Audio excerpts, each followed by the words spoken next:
छत्रपती शिवाजी महाराज की भारत माता की विश्वरत्न डॉक्टर बाबासाहेब आंबेडकर की महात्मा ज्योतिबा फुले की सावित्रीबाई क्रांति ज्योति सावित्रीबाई फुले की आज के आनंद की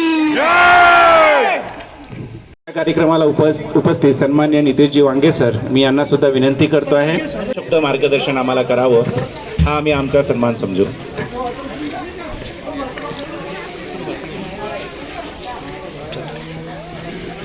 हिंदवी स्वराज्याचे संस्थापक राजाधिराज महाराज शिवछत्रपती शिवाजी महाराज यांना वंदन करतो, त्रिवार मानाच्या मुजरा करतो. खऱ्या अर्थाने फाउंडेशनच्या वतीने दरवर्षीप्रमाणे यावर्षी देखील कोराड ह्या गावामध्ये शिवजयंती महोत्सव साजरा करण्यात येत आहे. आपण अवघ्या महाराष्ट्रामध्ये छत्रपती शिवाजी महाराजांची जयंतीचे कार्यक्रम बघतो आहे. आपल्या मोदा तालुक्यामध्ये देखील ठिकठिकाणी गावागावामध्ये आज छत्रपती शिवाजी महाराजांचा जन्मोत्सव साजरा करण्यात येतो आहे. मात्र कोराड ह्या गावची शिवजयंती एक वैचारिक क्रांती घडवणारी आहे, समाजाला समाज प्रबोधन करणारी आहे. छत्रपती शिवाजी महाराजांचा इतिहास घराघरापर्यंत पोहोचवण्याचं काम या फाउंडेशनच्या माध्यमातून होत आहे.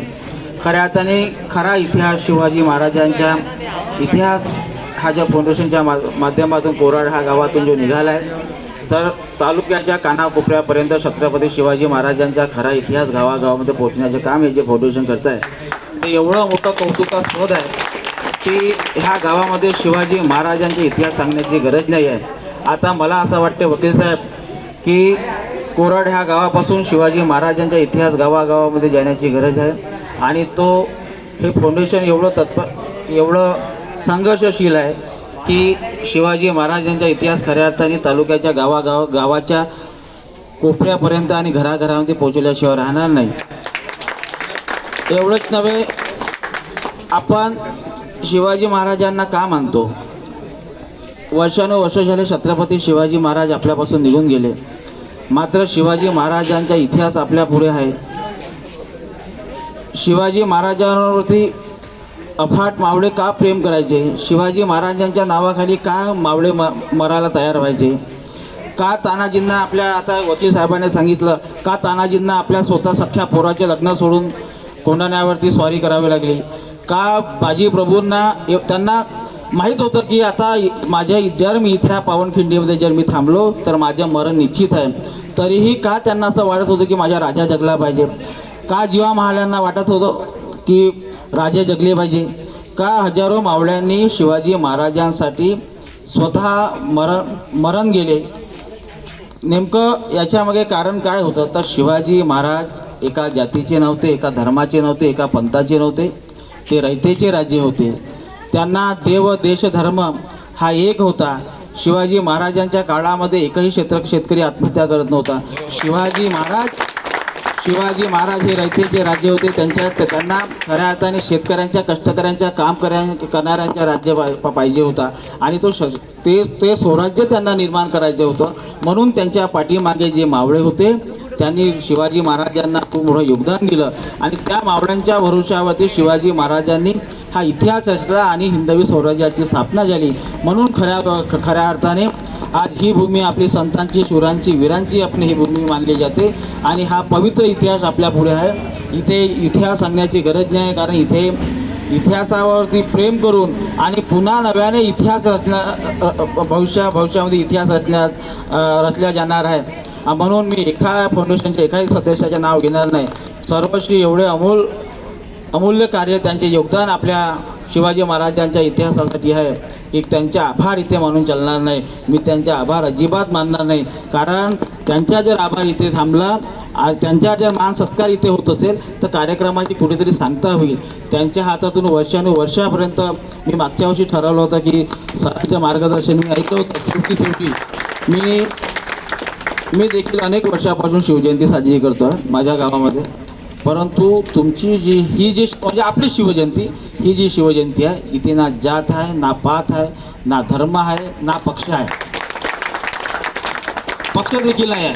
माझे जे होते मी जे शिवजयंती करतो तिथे पक्ष येते, म्हणजे माझेपणा येते, इथे आपलेपणा आहे. म्हणून तुमचं मार्गदर्शन ऐकण्यासाठी मी सर्व सेफ्टी आलो होतो की ह्या वर्षी देखील सरांचे मला मार्गदर्शन ऐकायला मिळेल. मात्र पावसामुळं ते आपलं मार्गदर्शन, आपलं भाषण मी ऐकू शकलो नाही. तुमच्या तोंडून मी माझ्या गावाला आणि पूर्ण गावाला तुमच्याकडून मार्गदर्शन मी 22 मार्चला ऐकणार आहे. मी दरवर्षी तिथीप्रमाणे शिवजयंती साजरी करतो. ह्या वर्षी मी पावळदोण्यामध्ये 21 तारखेला तिथीप्रमाणे शिवजयंती आहे. मात्र 22 तारखेला तुषारजी सूर्यवंशी महाराज यांची तारीख बुक असल्यामुळे मी एक दिवस वाढवला आहे. तरी मी सर्व फाउंडेशनच्या मेंबरांना आणि गावातील इथे उपस्थित सर्व शिवभक्तांना विनंती करेल की आपण 22 मार्चला आमच्या छोट्याशा गावामध्ये या, आमच्या कार्यक्रमाची शोभा वाढवा आणि अतिथीगण पाहुणे पण राहणार आहेत. आणि कोराटची ही जी फाउंडेशन टीम आहे ही विशेष अतिथी म्हणून तिथे राहणार आहे. म्हणून आपल्याला मी विनंती करतो की आपण सगळ्यांनी ह्या कार्यक्रमात यावं आणि माझ्यासारख्या लहानशा कार्यकर्त्याला आपण दरवर्षी छोटासा मेसेज जर आला तर मी नक्की येईल आणि माझ्याकडून जे काय मदत लागेल मी हा शिवाजी महाराजांच्या कार्यासाठी मदत करायला तयार आहे. एवढंच बोलतो. जय हिंद, जय महाराष्ट्र. आपण सुद्धा खूप दिवसापासून शिवजयंती मनवत आहात. म्हणजे आमच्या अगोदर आपण ह्या परंपरेला सुरुवात केली असेल. स्वरूप छोटं किंवा मोठं नक्की असू शकतं, पण भावना ही सर्वात शेवटी महत्त्वाची असते. त्याच्यामुळे सर आपण शिवाजी महाराजांच्या परंपरेला आमच्यापासून पहिले जपत आलात आणि जसं आपण बोललात की आपली शिवजयंती, त्याच्यामुळे आम्ही आपल्या कार्यक्रमाला नक्की येऊ, पण प्रमुख पाहुणे म्हणून नाही. कारण जर तुम्ही आपला शब्द जर वापरला तर प्रमुख पाहुणे म्हणून येणं आम्हालाही योग्य वाटणार नाही. पण सर शब्द आहे की शोभाराजे फाउंडेशनची टीम तुमच्या कार्यक्रमाला असेल. कारण सर्वात महत्त्वाचं आहे, कारण समजा जयंती महाराजाची आहे तर त्याच्यामध्ये आमंत्रणाची काय आवश्यकता, खरं की खोटं. त्यानंतर आपण कार्यक्रम इथेच अगदी जेवढ्या म्हणजे याच्याने स्टार्ट केला आहे अगदी कमी वेळात आपण याला संपवतो आहे. कारण आपल्याला काही वेळेच्या पण मर्यादा घालून देण्यात आलेल्या होत्या. याच्या अगोदर आपल्याला कधीच कुठल्याच मर्यादा नव्हत्या. मी काही गोष्टी इथे आवर्जून सांगतोय जे आभार प्रदर्शनच होतं असं समजा माझ्याचकडून. आपण तिसऱ्या वर्षी म्हणजे जेव्हापासून आपण स्टार्ट केलं आपण 3रं वर्ष आहे शिवजयंती मनवत आहोत. सुरुवातीला आपण प्रत्येक शाळेमध्ये जाऊन शिवजयंती मनवली. तिथले जे होतकरू मुलं आहेत ज्यांच्यामध्ये कौशल्य आहे, गुणवत्ता, अशा सर्व मुलांना आपण वेगवेगळ्या स्पर्धा घेऊन त्यांना स्कॉलरशिप दिली. त्याच्यानंतर आपण 2रं वर्ष मौद्यामध्ये घेतलं. आपण प्रयत्न केला की समाजामध्ये किंवा मौद्या तालुक्यामध्ये एक शिवजयंती मनवण्याची एक नवीन परंपरा विकसित व्हावी आणि त्या अनुषंगाने आम्ही आता किती म्हणजे यशस्वी झालो आहे हे तर आम्हाला आता ठरवता येणार नाही, कारण हा प्रवास आता नुकताच स्टार्ट झालेला आहे. पण सर तुमच्यासारखे जर व्यक्तिमत्व जुळत गेले, पाहुणे जुळत गेली, सर्वात महत्त्वाचं असतं सर की मुलगा जरी कितीही मोठा झाला तर त्याच्यापेक्षा वयाने मोठे असणाऱ्या आईवडिलाचा हात त्याच्या पाठीवर कायमचा असला पाहिजे. एक मुलगा जरी कलेक्टर होत असेल तरी पण तो आईवडिलापेक्षा मोठा होऊ शकत नाही, ही सत्यता आहे आणि ही सत्यता नाकारून चालणार नाही. म्हणून शोभाराजे फाउंडेशन पुढे काय करतं हे जास्त महत्त्वाचं नाही आहे. हे त्याच्यापेक्षा जास्त महत्त्वाची गोष्ट आहे की आमच्या मागे संख्येने कमी का नसो पण खंबीरपणे उभे राहणारे व्यक्ती आहे. कारण शिवाजी महाराजांनी जिंकलेल्या प्रत्येक लढायामध्ये कधीच त्यांच्या सोबत किती लोक हे महत्त्वाची नव्हती. जेवढी होती तेवढी निष्ठावान होती आणि जेवढी होती ते 100% देणारी होती. म्हणून कदाचित एवढं मोठं साम्राज्य उभं झालं आहे. आणि आपल्याला नेमकं साम्राज्य उभं तरी कशाचं करायचं आहे, एक चांगल्या वैचारिकतेचं, एक चांगल्या संस्कृतीचं, जेणेकरून जेव्हा आपण म्हातारे होऊ तर आपण ज्या संस्कृतीची अपेक्षा आज करतोय ती आपल्या मुलाबाळाकडनं आपण तेव्हाच करू शकू जेव्हा आपण त्यांना ती संस्कृती त्यांच्या बालपणात देऊ. नाहीतर आपल्याला हा हक्क असणार नाही किंवा अधिकारी असणार नाही की जी गोष्ट आपण त्याला दिलीच नाही, फक्त आपण आधुनिकतेच्या मधामध्ये त्याला जगवलं, त्याला तशाच गोष्टी सांगितल्या, त्याला तसंच वावरायला सांगितलं आणि मग जेव्हा एक वेळ येईल की जर आपण त्याला बदलायला सांगू ते बदलणं शक्य नसेल. म्हणून त्याची सुरुवात हळुवारपणे का होईना पण आपण इथे करतोय. आपण जुळत गेलात, आपण आमच्या विचारावरती विश्वास ठेवलात, ही आमच्यासाठी खूप मोठी गोष्ट आहे. आम्ही कधीच ह्या गोष्टीचा कधीच विचार केला नाही, कधी अहंकार बाळगला नाही की फाउंडेशन किती मोठं कार्यक्रम करतोय, कुठे करतोय, किती गर्दी होत आहे. सर्वात महत्त्वाचं आम्हाला हेच वाटतंय की आमच्या विचारांना तुम्ही मान देता, आमच्या विचारावर तुम्ही विश्वास ठेवता, हीच आमच्यासाठी सर्वात मोठी गोष्ट आहे. कारण सरते शेवटी आम्ही एक वैचारिक क्रांतीच्याच मार्गाने म्हणजे पुढे जात आहोत आणि ज्या पद्धतीने सरांनी बोलून दाखवलेलं आहे. तर सर्व अगदी पहिल्या दिवसापासून शेवटच्या दिवसापासून जेवढेही लोकांनी सहभाग नोंदविला, आपण हा सर्व आम्ही एक आभार प्रदर्शनाचा एक कार्यक्रम घेणार होतो. पण तुम्हालाही माहिती आहे की आज काय सर्व काय घडलं. पण तरीसुद्धा ज्या जोमाने तुम्ही इथे उभे आहात, बऱ्याचशा लोकांना भूक लागली असेल, त्यांचे चेहरे बोलके आहेत, ते सांगतात. पण काहींच्या पोटामध्ये बोलणार म्हणजे जे ओरडणारे कावळे आहेत त्यांचा आवाज पण इकडल्या कानामधनं येऊन राहिलेला आहे. तर कुठंतरी आपल्याला ह्या सर्व गोष्टी आता आटोक्यात घ्यायच्या आहे. पण तरी सुद्धा आमचा एक प्रयत्न आहे, इथे जमलेले जे बाहेरचे पाहुणे आहेत, की आमची पुढची शिवजयंती तालुका लेवलला न घेता जिल्हा लेवलला घेण्याचा आमचा परिपूर्ण प्रयत्न आहे. जे प्रमुख पाहुणे आहेत आणि आमची विनंती आहे परत एकदा सांगतोय की जर समजा तुम्ही आम्हाला जसा आता प्रतिसाद दिला जर तेव्हा तसा भविष्यात द्याल तर आपण ही गोष्ट नक्की म्हणू शकतो की आपण सुरुवात 100 लोकांतनं केली, मग आपण 1000 लोकांना मार्गदर्शन केलं, येणाऱ्या काळामध्ये आपण लाखो लोकांना मार्गदर्शन करू शकू. कारण जर 2चे 4 आणि 4चे हात होत गेले, वाढत गेले तर आपला प्रसारही तेवढ्याच वेगाने होईल. आणि प्रसार आणि प्रसिद्धी मिळवून आपण कुठल्याही राजकीय बाजूनी तर वळत नाही आहोत हे तर सर्वांनाच माहीत आहे. आपण निस्वार्थ भावनेने, आम्ही बोलताना बऱ्याचदा म्हणतो आपली नावं, आडनाव, जात, धर्म, गोत्र सर्वच वेगळं आहे, फक्त आपली एकच गोष्ट कॉमन आहे, आपण एका छत्राखालती आहोत आणि ते म्हणजे छत्रपती शिवाजी महाराज. एवढीच गोष्ट सर्वात जास्त मूल्यवान आहे. तर मी सर्व पाहुण्यांना, सर्व गावकऱ्यांना, शुभाराजे फाउंडेशनचे सदस्य, जे सदस्य नसतील ते सुद्धा मुलं, त्यांनी सर्वांनी आपलं म्हणून ह्या कार्यक्रमाला सहभाग नोंदवला. ही गोष्ट अतिशय भावनिक, मार्मिक आणि संवेदनशील सुद्धा आहे जेव्हा आम्ही वैचारिक दुनियेमध्ये असतो. कारण ह्या गोष्टी काही लोकांमध्ये कधीच शक्य नसतात. आपण प्रत्यक्षपणे आमच्या पाठीशी उभे राहिलात त्याबद्दल शुभाराजे फाउंडेशन आपलं ऋणी राहील. धन्यवाद. सुदर्शन सर आलेले आहेत. ते सुदर्शन सर शिवबाराजे फाउंडेशनच्या या समारोप कार्यक्रम आज जो झालेला आहे त्याच्याबद्दल तुम्ही काय सांगाल? शिवबाराजे फाउंडेशन हे पुराचं सगळ्यात महत्त्वाचं आणि उत्कृष्ट काम करणारे फाउंडेशन आहे, ज्यांचं एक विजन आहे. त्या विजनला घेऊन ते चालतात. त्यांचं एक उद्दिष्ट, त्याचं ध्येय आणि त्यांच्या गुणवैशिष्ट्यांचं वर्णन जर करायचं असेल तर मी त्यांचं वर्णन तुफानातले दिवे प्रकाशित व्हावे याप्रमाणे त्यांचं दिव्य ज्योतीने प्रकाशमय कार्य आहे. आणि त्यांच्या कार्याला मी सदैव त्यांच्या पाठीशी राहणार आहे आणि त्यांच्या गुणात्मक वैशिष्ट्यपूर्ण, कौशल्यपूर्ण त्यांच्या या फाउंडेशनच्या कार्यात मी सहभागी राहणार आहे. मी शुभाराजे फाउंडेशनचे खूप खूप आभार मानतो की त्यांनी मला अशा सुंदर अशा कार्यक्रमामध्ये साप्ताहिक शिवजयंतीला च्या निमित्तानं मला बोलवलं आणि त्यातून मलाही काही शिकायला मिळालं आणि मी समाजाला पण काही देऊ शकेल असं त्यांचं ज्ञान मी आत्मसात केलेलं आहे. आणि सगळ्यात महत्त्वाची मोहीम शुभाराजे फाउंडेशनची गाव तिथे वाचनालय हे फार महत्त्वाचं आहे. लोकांना शिक्षणाचा मूलमंत्र सांगणारा हा एक मार्ग आहे, ज्यातून समाज घडेल, समाजाची उन्नती होईल, समाजाची प्रगती होईल, समाजाला पूर्णपणे संशोधक निर्माण होतील. असं हे कार्य या शुभाराजे फाउंडेशनच्या माध्यमातून आपण करत आहात.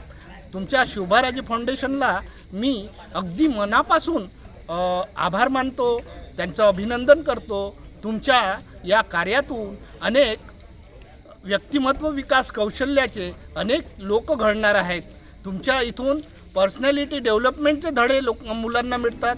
त्यातून तुम्ही एक सामाजिक बांधिलकी आणि प्रत्येक माणूस जो जन्माला येतो त्याचं समाजाप्रती ऋण नसतं आणि ते ऋण तुम्ही फेडत आहात असं मला वाटतं. तुम्ही ज्या समाजात जन्माला आले त्या समाजाचं तुम्ही ऋण फेडत आहात. आणि त्या शुभाराजे फाउंडेशनचं किती कष्टातून हे फाउंडेशन उभं झालं, किती कष्टातून यांनी हे सर्व साप्ताहिक शिवजयंतीचं आयोजन केलं. त्यामध्ये अनेक त्यांनी कार्यक्रम घेतले जे जनहितार्थ आहेत, लोकहितार्थ आहेत, जे कल्याणकारी लोकाभिमुख कार्यक्रम जे म्हणतो आपण, त्या लोकाभिमुख कार्यक्रमाच्यासाठी मी नक्कीच शुभाराजे फाउंडेशनचं फार फार आभारी व्यक्त करतो. आणि असंच कार्य संपूर्ण महाराष्ट्रभर आणि संपूर्ण जिल्ह्यामध्ये शुभाराजे फाउंडेशन करेल आणि त्यातून गावोगावी समाज कल्याणाचा, उद्धाराचा, विकासाचा मार्ग समाजाला दाखवतील. आणि शिक्षणाचे द्वार सर्वांच्यासाठी खुले होतील.